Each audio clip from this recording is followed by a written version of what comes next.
Un saludo cordial. Les traemos las últimas noticias. Exministro Romero hunde a fiscal Lanchipa, Camacho padre e hijo y a policías motines. Hace unas horas el exministro del gobierno, Carlos Romero, realizó fuertes declaraciones contra los actores de la ruptura del orden constitucional en Bolivia. Manifestó que existió una planificación sistemática por parte de la derecha en la realización del golpe.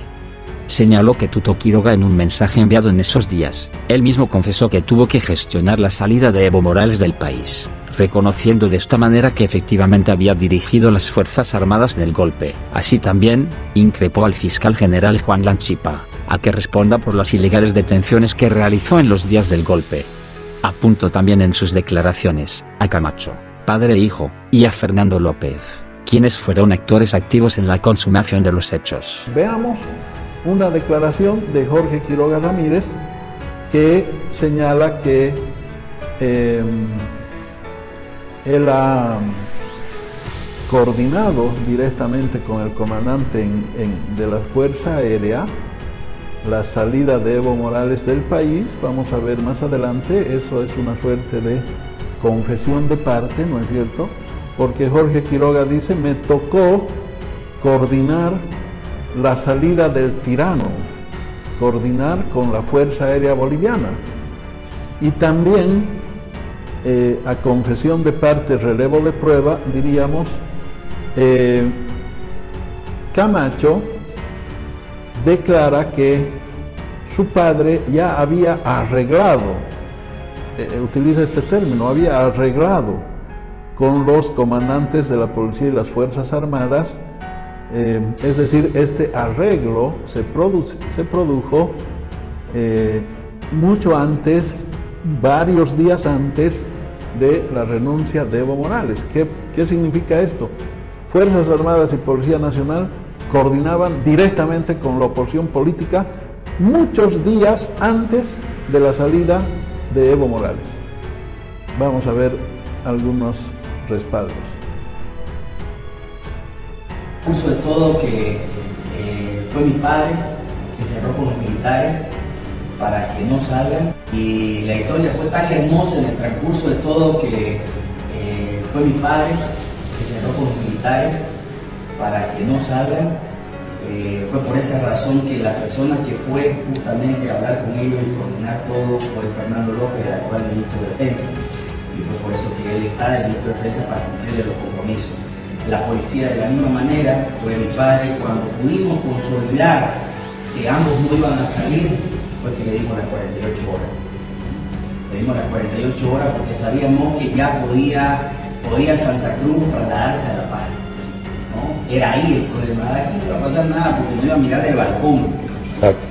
Y yo creo que ese fue el momento más duro de lo que pasamos, porque en el Cabildo mi familia no sabía que yo iba a La Paz, solo sabía mi padre. No, nadie más sabía. Y obviamente mi hijo y mi mujer quedaron preocupados porque lo primero que piensan es: lo van a matar. Hace 7 días atrás, en este mismo programa, yo había advertido que se rompe la cadena de mando con la policía y las Fuerzas Armadas. Se produce una insubordinación de estas dos instituciones armadas respecto del gobierno nacional.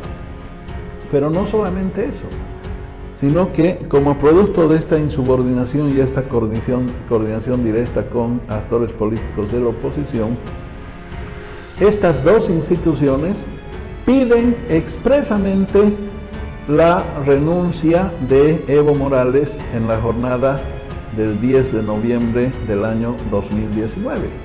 Podemos recordar, apelando a la memoria colectiva, los reportes de prensa de la época, ¿no es cierto?, donde Calimán Romero, a nombre de las Fuerzas Armadas, dice que Evo Morales debe renunciar de la presidencia, o a la presidencia, perdón. Y luego se pronuncia el comandante general de la Policía Boliviana, el general Yuri Calderón, señalando que Evo Morales debe renunciar a la presidencia. ¿Cuál es el argumento de las dos instituciones armadas que ya coordinaban con la oposición para pedirle la renuncia a Evo Morales en esa jornada del 10 de noviembre?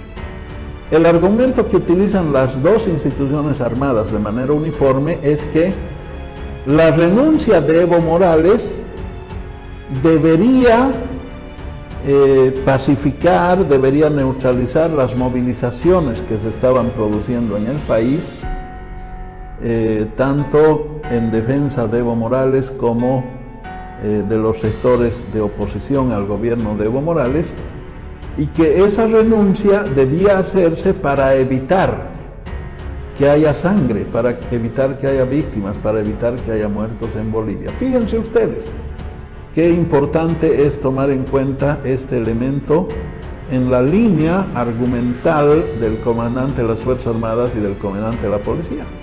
Porque luego veremos más adelante, ¿no es cierto?, son ellos mismos los que ejecutan la represión, el genocidio y las masacres, derramando la sangre de los bolivianos en las calles, en los caminos, en las carreteras, en Guayani, en Sacaba, en Sencata, en la zona sur de La Paz, en el Alto, en varios puntos del país, en Santa Cruz, ¿no es cierto?, derraman sangre de los bolivianos luego de producirse la salida de Evo Morales. O sea que el argumento de que estas dos instituciones armadas no querían que haya más convulsión en el país era un argumento falso, porque luego ellos asumieron la ejecución en masa de la vida de bolivianos inocentes que protestaban en las calles y los caminos. En consecuencia, esta insubordinación policial, ¿no es cierto?, no solamente fuerza la salida de Evo Morales. Recordemos además que en esa jornada 10 de noviembre, en horas de la mañana, varias casas de dirigentes, parlamentarios y autoridades del MAS estaban siendo físicamente quemadas por turbas movilizadas, especialmente en la ciudad de Potosí, ante la mirada complaciente de la Policía Nacional, que no intervino en absoluto para resguardar las vidas y la propiedad privada de las personas vinculadas al movimiento al socialismo. ¿No es cierto? Todos estos elementos fuerzan la renuncia de Evo Morales. Pero resulta que a continuación de la renuncia de Evo Morales, no estaban conformes con la renuncia de Evo Morales. Hacen un cerco en la Asamblea Legislativa Plurinacional para impedir que la senadora Adriana Salvatierra y parlamentarios del MAS ingresen al recinto de la Asamblea Legislativa Plurinacional, no solamente en su condición de máxima autoridad en ese momento de la Asamblea Legislativa Plurinacional, en su condición de presidenta del Senado, sino que además no les permiten ingresar, ni siquiera en su condición de senadores, no les permiten ingresar no solo a su oficina de las directivas camarales, sino no les permiten ingresar a su curul, a su asiento, a su receptáculo de deliberaciones en el ámbito de la Asamblea Legislativa. Recordemos las imágenes que comprometen a un miembro de la Policía Nacional de manera directa, quien es el que dirige ese cerco de la policía para impedir el ingreso de los parlamentarios masistas. Aquí el coronel que está presente está impidiendo el acceso a la fuente laboral de los parlamentarios. Hace poco, cuando intentamos ingresar para tener una reunión con los parlamentarios, no nos dejaron ingresar. No sabemos todavía por órdenes de quién. Están requisando las oficinas, está impidiendo el normal funcionamiento con los trabajadores del Senado y particularmente con los parlamentarios. Estas son las muestras de que esto es un golpe de Estado y que las fuerzas del orden no brindan ni una sola garantía para la seguridad de nadie. Proceden a la detención ilegal, extrajudicial, atrabiliar y absolutamente abusiva de los miembros de los tribunales electorales, ¿no es cierto?, del Tribunal Electoral Plurinacional, de los tribunales electorales departamentales. Proceden a la detención de la presidenta, el vicepresidente, los integrantes del Tribunal Electoral Plurinacional, de los tribunales departamentales, bajo el argumento falso de que se había hecho un fraude electoral, ¿no es cierto? Volvemos a decir de manera absolutamente taxativa, de manera absolutamente categórica, no se ha presentado hasta el día de hoy un indicio de fraude, un indicio, ¿no es cierto? Pero resulta que se los detiene. ¿Y por qué hago esta aclaración? Porque muchos dijeron que las detenciones, un opositor escuchaba hace unos días en la prensa decir, las detenciones que se produjeron en fecha 10 de noviembre de los propios miembros del Tribunal Electoral fueron ordenadas por Evo Morales y Carlos Romero. Absolutamente falso. Esas detenciones las ejecutó de manera directa la Policía Nacional, que ya estaba insubordinada y no respondía a ningún mando civil, en horas de la tarde y minutos después de haberse producido la renuncia del presidente Evo Morales, y tendrá que explicar seguramente la propia policía boliviana quién le instruyó, quién le autorizó proceder a esas detenciones, pero también tendrá que explicar el fiscal general del Estado, Juan Lanchipa, ¿no es cierto?, por qué interviene la fiscalía en esas detenciones, bajo qué argumento, con quién coordinan, quién le llama a Lanchipa para proceder a detener arbitrariamente a los miembros de los tribunales electorales, que además fueron sometidos a torturas físicas, en algunos casos por versiones testimoniales que se ha conocido de parte de ellos, ¿no es cierto?